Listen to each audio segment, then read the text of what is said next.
தென்னாட்டுடைய சிவனே போற்றி, எந்நாட்டவர்க்கும் இறைவா போற்றி. ஓம் விக்னேஸ்வராய நமக. குலதெய்வமான ஸ்ரீ பொன்னம்பல சுவாமி, ஸ்ரீ பொன்முத்து கருப்பண்ண சுவாமி, அங்காள பரமேஸ்வரி பாப்பாத்தியம்மன் துணையுடன் இந்த நாள் இனிய நாளாக அமைய அனைவரின் அவரவர் குலதெய்வம் காத்து அருள் பாலித்து பிரம்மாண்ட வெற்றியை கொடுக்க வணங்குகின்றேன்.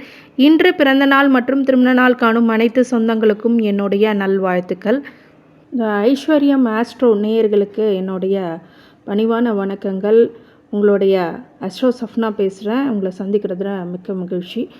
அடுத்து வருகின்ற 116 நாட்கள் நடக்கவிருக்கும் ஒரு ஆச்சரிய மாற்றங்களும் வாக்கிய பஞ்சாங்கத்தின்படி இந்த குரு பயிற்சி எப்போது மாறவிருப்பது அப்படிங்கிற போது அக்டோபர் 15ஆம் தேதி 2024, அடுத்து வருகின்ற ஆண்டு பிப்ரவரி 11, 2025 வரை இந்த குரு வக்ர பயிற்சியானது உங்கள் வாழ்க்கையில் எப்படிப்பட்ட தாக்கங்களையும் மாற்றங்களையும் ஏற்படுத்த போகிறது அப்படிங்கிறத பற்றி விரிவான காணொலியை ஸ்கிப் பண்ணாமல் பாருங்கள். உங்கள் உற்றார் உறவினர்கள் நண்பர்கள் அனைவருக்கும் பகிர்ந்து பயன் தருமாறு கேட்டுக்கொள்கின்றேன். உங்களுடைய ஃபாரினில் இருக்கிற வெளிநாட்டு நபர்கள் அவர்கள் அனைவருக்கும் இந்த பதிவானது மிக முக்கியமான பதிவாகவும் நல்ல மாற்றத்தை எதிர்நோக்கி இருக்கிறவங்களுக்கு இது மிக தெளிவான விளக்குறையை கொண்ட ஒரு அற்புதமான பதிவு அப்படின்னு சொல்லலாம். மகர ராசிக்காரங்களை பற்றி சொல்லணும் அப்படின்னா, இந்த குரு வக்ரம் இந்த 116 நாட்கள் உங்கள் வாழ்க்கையில் நடக்கக்கூடிய அதிசயங்களும் அற்புதங்களும் அதிர்வலைகளும் எப்படி இருக்கும் குரு வக்ரத்திற்கு அப்படிங்கிறத பற்றி முழு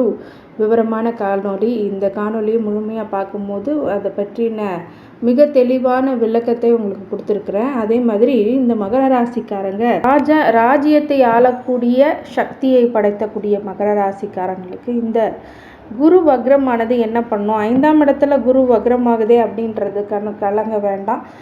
ஏன்னு கேட்டிங்க அப்படின்னா 4ஆம் இடத்து பலனை அது செய்யுமே அப்படிங்கிற ஒரு கலக்கம் கண்டிப்பாக மகர ராசிக்காரங்களுக்கு கண்டிப்பாக இருக்கும். இந்த மகர ராசிக்காரங்க அந்த மாதிரி விஷயங்களில் குழந்தை சம்மந்தப்பட்ட விஷயங்கள்லேருந்து கொஞ்சம் இப்போ மீண்டு வருவீர்கள். 4ஆம் இடத்து பலன்கள் கொஞ்சம் வண்டி வாகனத்தில் மட்டும் ரொம்ப கவனமாக இருக்கணும். தாயார் உடல்நிலையில் கவனமாக இருக்கணும். அது சிறு பாதிப்புகள் ஏற்படுத்தக்கூடிய விஷயமாக அது கண்டிப்பாக இருக்கும். ஆனால் 4ஆம் இடத்து வக்ரம் பெரிய ஒரு பிரச்சனைகளை பண்ணாது. ஏன்னா 2ஆம் இடத்து சனி வக்ரமும் அடைந்திருக்கிறார். அப்படிங்கும்போது சனி வக்ரம் அடைந்த இந்த காலகட்டத்தில் உங்களுக்கு ஒரு ரிலாக்ஸேஷன் பீரியட் அப்படின்னு கூட சொல்லலாம். இந்த மகர ராசிக்காரங்க இந்த 7.5 சனியினால் சொல்லில் அடங்கா துயரம் துன்பம் அப்படிங்கிறது ஏற்படுத்தி கொடுத்துருப்பார் மகர ராசிக்காரங்களுக்கு. 7.5 சனி நடந்துட்டு இருக்கும்போது கூட ஒன்றும் தரலைங்க. இப்போ முடியும் தருவாயில் இந்த 1 வருட காலங்கள் மிகப்பெரிய ஒரு துன்பத்தையும் அவலத்தையும் நாங்கள் பார்த்துட்டோம். துரோகிகளை பார்த்துட்டோம். கூட இருக்கிறவங்களே குளிப்பறிக்கிறவங்கள பார்த்துருக்குறீங்க. அதே மாதிரி உங்கள் கூட நீங்கள் நல்லது பண்ணி அவங்க சிரமத்தை கொடுக்குறவங்கள பார்த்துருக்கீங்க. உங்களை முன்னாடி நல்ல மரியாதையாக பேசி பின்னாடி உங்களை பற்றி 1000 குற்றங்களும் குறைகளும் சொல்லி உங்களுடைய பேருக்கும் புகழுக்கும் கலங்க விளைவிக்கக்கூடியவங்க உங்கள் கூட இருந்துருக்குறாங்க. அப்படிங்கும்போது அது மிகப்பெரிய ஒரு மனக்கலக்கத்தை உங்களுக்கு கண்டிப்பாக கொடுத்துருக்கும். நல்லா தாங்க இருந்தாங்க, இப்படி பிரச்சனை பண்ணிகிட்டு இருக்கிறாங்க அப்படிங்கிறதையும் உங்களுக்கு சொல்லிகிட்டு இருக்கும். யாரெல்லாம் உங்கள் பின்னாடி எவ்வளோ பேர் பண்ணாலும் உங்களுடைய உழைப்பு உங்களுடைய தனித்திறமை அப்படிங்கிறத பொறுத்தே நீங்கள் எந்த நிற்கிறீங்க. உங்களை மகர ராசி சொந்த வீடான சனி உங்களை மிகப்பெரிய அளவில் ஆட்டி படைத்தாலும் தனித்தன்மையாக எந்திரிச்சு நிற்கிறீங்க அப்படின்னாலே அது மிகப்பெரிய ஒரு சவாலில் வெற்றி பெற்று சோதனையை சாதனையாக மாற்றக்கூடியவர்கள் மகர ராசிக்காரங்க மட்டுமே. மகர ராசிக்காரங்கள் வாழ்க்கையில் நீங்கள் துன்ப நிலையை அதிகமாக சாவறது மட்டும்தாங்க இருந்தது மிச்சம். உயிர் மட்டும்தாங்க புகழ, மற்ற எல்லா வேலையும் எங்கள் மகர ராசிக்காரங்களுக்கு பண்ணியிருப்பாங்க. சொல்ல முடியாத துயரத்தையும் வெளியில் சொல்ல முடியாத தவிப்புகளையும் இதுவும் 116 நாட்கள் மாறக்கூடிய அதிசய நிகழ்வுகள் நடந்தே தீரும். உங்கள் வாழ்க்கையில் கடவுளுடைய புண்ணியம் அப்படிங்கிறது இப்போது இனிதே உங்களுக்கு நடைபெறும் அப்படின்னு சொல்லலாம். இது வரைக்கும் சொந்தத்தில் சொல்ல முடியாத துயரங்கள்னால கூட இருந்தவங்களே ஏளனம் பேசுகிற அளவுக்கு உங்கள் வாழ்க்கையில் உடல்நிலையில் பிரச்சனை, மனநிலையில் ஒரு பிரச்சனை அப்படிங்கிறதெல்லாம் உங்களுக்கு கொடுத்தே தீரும். ஒரு அன்புக்காக ஒரு பாசத்துக்காக உண்மைக்காக ஏங்கிட்டு இருக்கிறேங்க அப்படின்னு கிடைக்காம போயிடுச்சு அப்படிங்கிறதெல்லாம் இந்த காலகட்டங்களில் நீங்கள் பார்த்த வருத்தங்கள். ஆனால் உங்களை தவிர யாருமே இந்த நிலையில் இருக்கவே முடியாது மகர ராசிக்காரங்க. பொதுவாக பார்த்திங்கன்னா மற்ற ராசிக்காரங்க 7.5 சனியில் ஆட்படும் போது தவிப்பாங்க, வாயில் கதறி அழுவாங்க. ஆனால் மிகப்பெரிய வரிகளை தாங்க முடியாமல் வெளில சொல்லுவாங்க. ஆனால் மகர ராசிக்காரர் தனக்குள்ளே இருந்து தனக்குள்ளே உழைப்புகளை அதிகமாக போட்டு எப்படியோ குடும்பத்தை மீட்டு வரணும், தொழிலை மீட்டு எடுக்கணும் அப்படின்ற எல்லா பொறுப்புகளையும் தலையில் சுமந்துக்கிட்டு அமைதியாக செல்லக்கூடிய, அன்பாக பழகக்கூடிய, அதே அளவு தன்னுடைய விஷயங்களும் விட்டு கொடுக்காத ஒரு ராசிக்காரர்கள் அப்படின்னு சொன்னால் மகர ராசிக்காரங்களை தான் சொல்லணும்.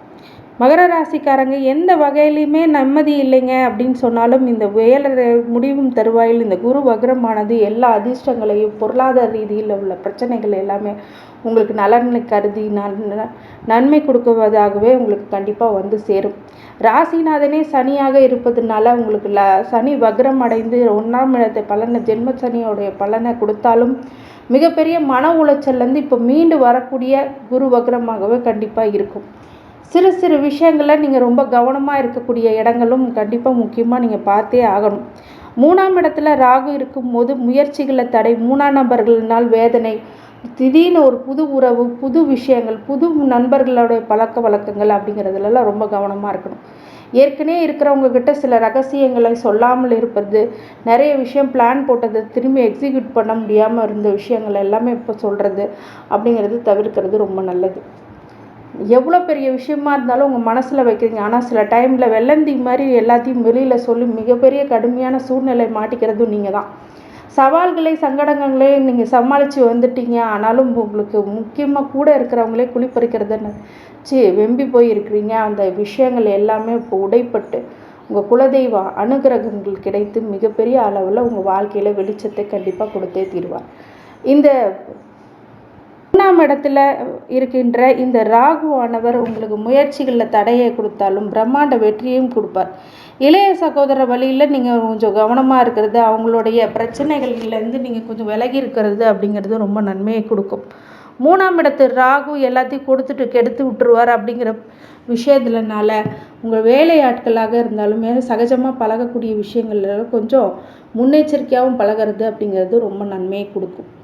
தொழில் சார்ந்த விஷயங்களில் ரொம்ப கவனமாக இருக்கக்கூடிய காலகட்டமாக இருந்தாலும் பொருளாதார ரீதியாக மறுபடியும் மீண்டு வரக்கூடிய கால தருணம் அப்படின்றது இந்த காலகட்டத்தில் நீங்கள் பார்த்தாவீங்க. 9ஆம் இடத்து கேது உங்களுக்கு புண்ணியங்களை கெடுக்கக்கூடிய கேதுவாக கண்டிப்பாக அந்த கேது உங்களுக்கு நிலம், வீடு, மனை, பூர்வீக சொத்து சார்ந்த விஷயங்கள்ல ரொம்ப கவனமாக இருக்கும். ப்ராப்பர்ட்டி சார்ந்த விஷயத்தில், ப்ராப்பர்ட்டி டாக்குமெண்ட் விஷயத்தில் எல்லாத்துலேயுமே நீங்கள் ரொம்ப மிகவும் கவனமாக இருக்கக்கூடிய காலகட்டமாக இந்த காலகட்டம் பார்க்கப்படுகிறது. தந்தை வழியில் ஒரு உறவுல பிரச்சனை இல்லை, தந்தையால் பிரச்சனை இல்லை, தந்தைக்கு பாதிப்பு கொடுக்கக்கூடிய இடத்துல கேது இருக்கிறதுனால நீங்கள் ரொம்ப கவனமாக இருக்கக்கூடிய காலகட்டம். தந்தை மகனே செய்ய முடியாத ஒரு சில மன கருத்து வேறுபாடுகள் கண்டிப்பாக உண்டாகும். உங்களுக்கு மன கருத்து வேறுபாடு மற்றவர்களுக்கு ஒரு சாதகமாக பலன்களை கொடுக்கறது அப்படிங்கிறதுனால வெளியில் சொல்ல முடியாத ஒரு விஷயங்கள் எல்லாம் 3ஆவது நபர் முன்னாடி உங்களோட பிரச்சனைகளை சொல்லாதீர்கள் அப்படிங்கிறது தான் இதோடைய எச்சரிக்கை கொடுக்கக்கூடிய விஷயமாக இந்த பதிவு உண்டாகும். மகர ராசிக்காரங்க எல்லாத்தையும் கடந்து இப்போ கடல் கடந்து கரை சேர போகிறீங்க அப்படிங்கிற ஒரு விஷயத்தை நீங்கள் நம்பி இதுக்கு கலங்கரை விளக்கமாக இந்த குரு வக்ரம் உங்களுக்கு கண்டிப்பாக இருந்தே தீரும் அப்படிங்கிறது தான் சத்தியமான உண்மை. இந்த குரு வக்ரமும் சனி வக்ரமும் உங்கள் வாழ்க்கையில் மிகப்பெரிய அதிர்ஷ்டத்தையும் மாற்றங்களையும் முன்னேற்றங்களையும் கண்டிப்பாக கொடுத்தே தீர்வார். ஆனால் உங்களுடைய தசாபுத்தி ரீதியாக நீங்கள் வாழ்க்கையில் இப்போ என்ன மாதிரி பலனை அனுபவிக்கணும் அப்படிங்கிறது தசாபுத்தி மட்டுமே முடிவு பண்ணும். சில பேருக்கு இப்போ சனி திசை நடந்துட்டு இருந்ததுன்னா கொஞ்சம் ஜாக்கிரதையாக இருக்கணும், எச்சரிக்கையாக இருக்கணும்.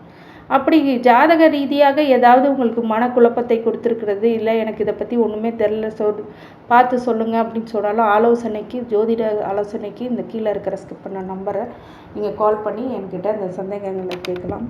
உங்களுக்கு மிக தெளிவான துல்லியமான பலன்களுடன் கண்டிப்பாக உங்களுக்கு கொடுக்க காத்திருக்கிறேன். மகர ராசிக்காரங்க தன்னுடைய சொந்த வீடாக இருந்தாலும் எண்ணிலடங்கா துயரத்தையும் சோதனைகளும் சாதனைகளாக கொடுக்கக்கூடியதாக உங்கள் ராசி அதிபதி கண்டிப்பாக உங்களுக்கு நன்மையை செய்வார். அதே மாதிரி குரு வக்ரம் மிகப்பெரிய அளவில் தெளிவுகளை உண்டாக்கி மிகப்பெரிய அளவில் முன்னேற்றத்துக்கு வழி கொடுப்பார் அப்படிங்கிறது உண்மையான விஷயம். இந்த 3ஆம் இடத்து ராகுவும் 9ஆம் இடத்து கேது அந்த இடத்துல நீங்கள் ரொம்ப கவனமாக இருக்கணும். சில இடத்துல சில மாதிரியான மனிதர்களே நம்ம வித்தியாசமான மனிதர்களை சந்திக்கக்கூடும் அப்படிங்கிறவங்கள்ட்ட கொஞ்சம் விவரமாக இருக்கிறது ரொம்ப நல்லது. சில நேரத்தில் நம்மளுக்கே தெரியாமல் ஏதாவது ஒரு விஷயங்களை சொல்லி முடிக்கும் போது உங்கள் முன்னாடி நல்லா பேசிட்டு பின்னாடி போய் வேறு மாதிரி பேசிகிட்டு இருப்பாங்க. அது மாதிரி நண்பர்கள் உறவினர்கள் வழியில் ஒரு சில ஜாகிரதையான ஒரு சூழ்நிலையை உருவாக்கிக்கிங்க. ஏன்னா ஒரு தடவை பிரச்சனை உண்டாகிடுச்சு அப்படின்னா அது காலத்துக்கும் அந்த பேச்சு கண்டிப்பாக இருக்கும். அதனால் இந்த ஒரு மகர ராசிக்காரங்க இந்த ஒரு எண்ணத்தை நீங்கள் கண்டிப்பாக மனசில் வச்சுக்கணும். இந்த மகர ராசிக்காரங்க வழிபாடாக சிவ வழிபாடு பண்ணுறது ரொம்ப நல்லது. சிவ வழிபாடு நீங்கள் சனிக்கிழமை சிவ வழிபாடு பண்ணுறது, ஆஞ்சநேயர் வழிபாடு பண்ணுறது அப்படிங்கிறது மிகப்பெரிய ஏற்றத்தை உங்களுக்கு கண்டிப்பாக கொடுக்கும். இந்த குரு வக்ரம் உங்களுக்கு நன்மையை கொடுக்கும். வீடு மனை வாசல் ப்ராப்பர்ட்டியில் அந்த வகையில் கவனமாக இருக்கணும். மனசுக்கு பிடிக்காத ஒரு விஷயத்த பண்ணக்கூடாது. அதே மாதிரி உங்களுக்கு மனசுக்கு சரியில்லைன்னு தோணுச்சுன்னா அந்த விஷயத்தை ஸ்டாப் பண்ணிடணும். அதே மாதிரி உங்களுக்கு சிவனுடைய ஒரு அருள் கடாட்சத்தினால உங்களுக்கு மிகப்பெரிய அருள் கடாட்சத்தினால மிகப்பெரிய ஒரு வெற்றி காத்து கொண்டிருக்கிறது அப்படின்னு சொல்லலாம். மகர ராசிக்காரங்க முடிஞ்சால் அன்னதானம் போன்ற விஷயங்களை நல்லா பண்ணுறது ரொம்ப நல்லது. அன்னதானம் அப்படின்னா 100 பேர்த்துக்கு போடணும், 200 பேருக்கு போடணும். மனசார ஒரு கைப்பிடி எடுத்து ஒரு ஜீவராசிக்கு அன்னதானம் பண்ணுங்கள். இல்லை அப்படின்னா மனசார யாரையாவது கூப்பிட்டு சாப்பாடு போடுங்க. மிகப்பெரிய நன்மை பலன் உங்களுக்கு சனிக்கு தந்தே தீர்வார் அப்படின்னு. ஏன்னா ராசிநாதனே சனி இருக்கும்போது அந்த மாதிரி அன்னதான விஷயங்களில் மிகப்பெரிய ஒரு மாற்றத்தை உங்கள் வாழ்க்கையில் கண்டிப்பாக வெளிச்சத்தை கொடுத்தே இருக்கும். இந்த காலகட்டத்தில் குலதெய்வ வழிபாடு மிக முக்கியமானது. இந்த மகர ராசிக்காரங்களுக்கு இந்த குரு வக்ரமானது நல்ல அதிர்ஷ்டத்தையும் அனைத்து ஐஸ்வர்யங்களும் சகல சௌபாகியங்களும் மன நிம்மதியும் ஆரோக்கியத்தையும் கொடுக்க வேண்டும் என்று என் பெருமான் மகா ஈஸ்வரனையும் வேண்டி வணங்குகின்றேன். வாழ்க வளமுடன். திருச்சிற்றம்பலம்.